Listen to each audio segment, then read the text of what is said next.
So what we're going to look at in this session is the attitudes of the heart. Hebrews 4 verse 12.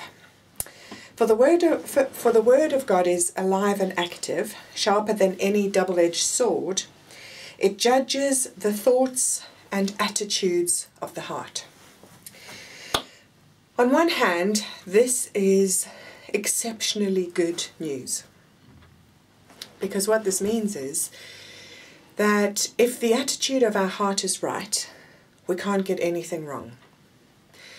It's quite interesting how in the earthly realm things are marked according to right and wrong.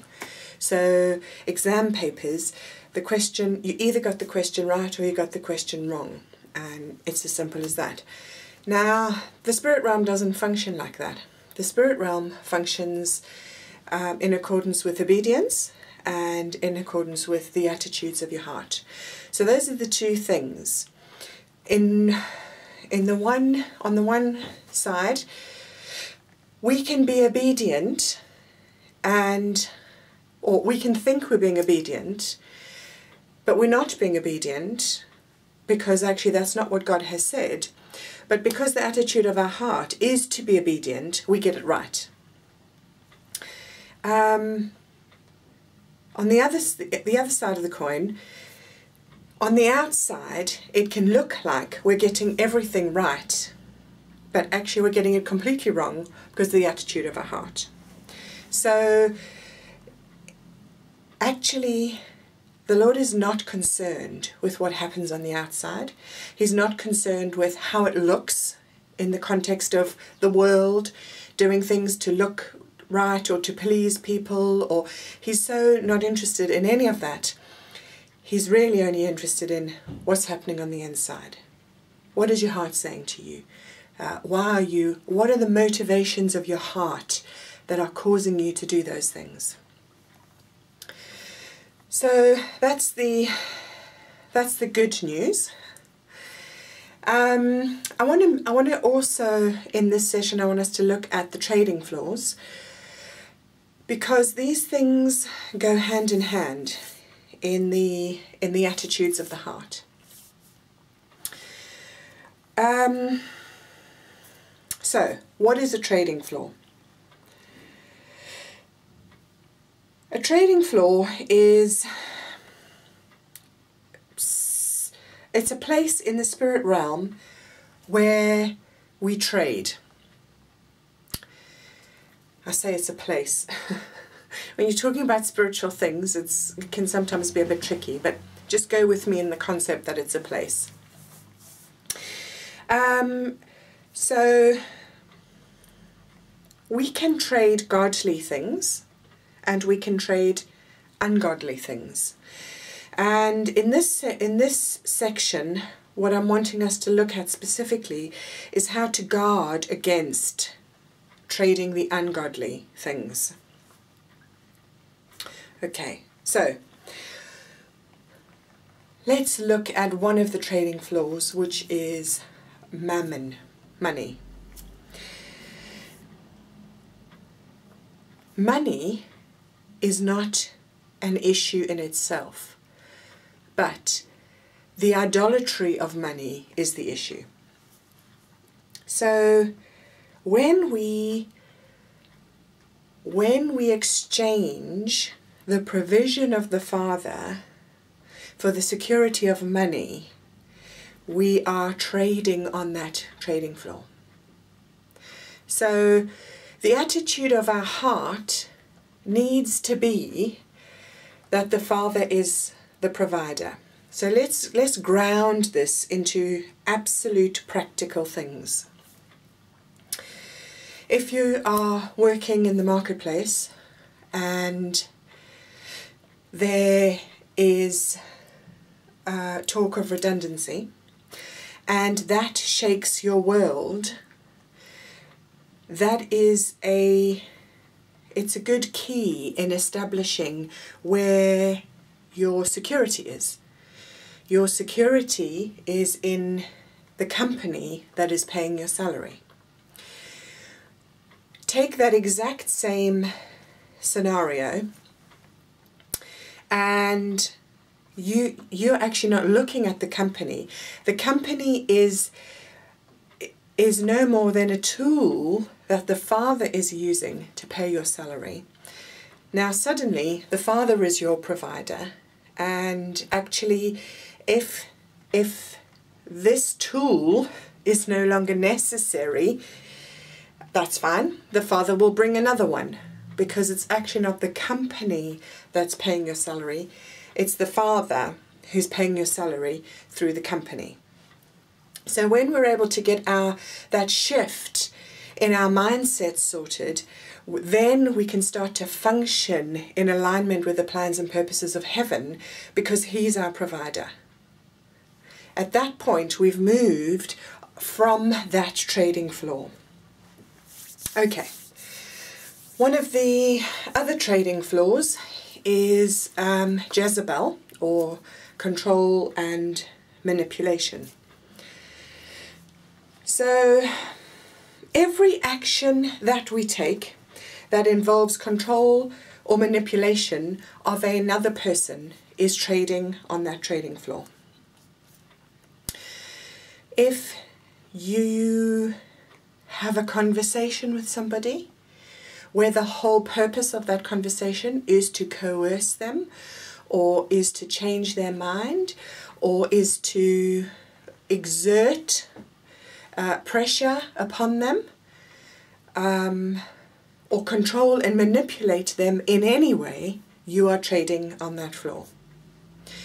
So one of my key safeguards is to look at why I have the conversations that I have. Now this is, please do not think I've got this right all the time, because I haven't. We're all a work in progress. But I'm just sharing with you some of the tools that have worked for me. So I try and keep a guard on how I converse with somebody, in the context of, is this going to encourage, is this going to bless, is this going to uplift? If I can live in that realm where everything I speak has that motivation, I can be sure that I'm trading on a godly trading floor. And actually that is part of the exchange, if you like. When I trade on a godly trading floor, which is to bless and honor and encourage and exhort and find praiseworthy things to release over people's lives, that in itself starts to function as a spiritual dynamic that starts to shift and change things in the spirit realm for that person, but also for me in the release of authority that gets released into my life, because the Father sees that actually my heart is not about the agenda of man. It's not about the control and manipulation is completely about the agenda of man. Because when we align with the agenda of heaven, we don't have to control anything. The Father is so willing for that to be established that He's running ahead to make that happen. The only time we have to fight against things is when it's not what He's saying, or when it's not in His timing. So they're the two things. When we've got what He said and we're moving in the drum according to the drumbeat of heaven, things shift and change and open and move and align, and things happen, and it's easy. Okay, so what are the other trading floors? The trading floor of position and influence. So when I trade my integrity for position or influence, I'm trading on the wrong trading floor. Jealousy is another of the trading floors. So it's interesting that Cain killed Abel to get what Abel had, and what Abel had was the approval and the favor of heaven. Okay, so jealousy will always seek to kill either the reputation or something. It will always come with the spirit of death to cut across somebody else's life. Be very careful about what we speak with our mouths. When we speak, we need to speak life and not death. So, when we engage in this, when we engage with this demonic entity and trade on this floor, it prevents the favor of heaven being released for us. Okay. One of the other trading floors is the trading floor of seduction.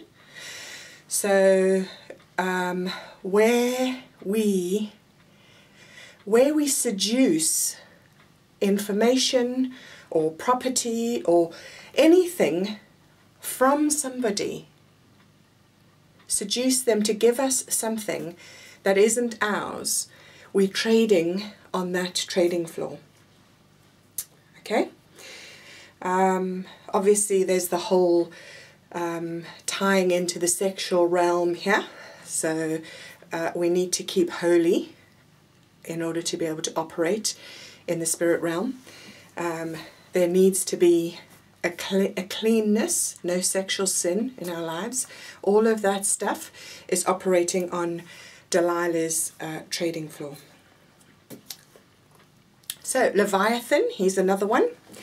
He's a twister, perverter, and a liar.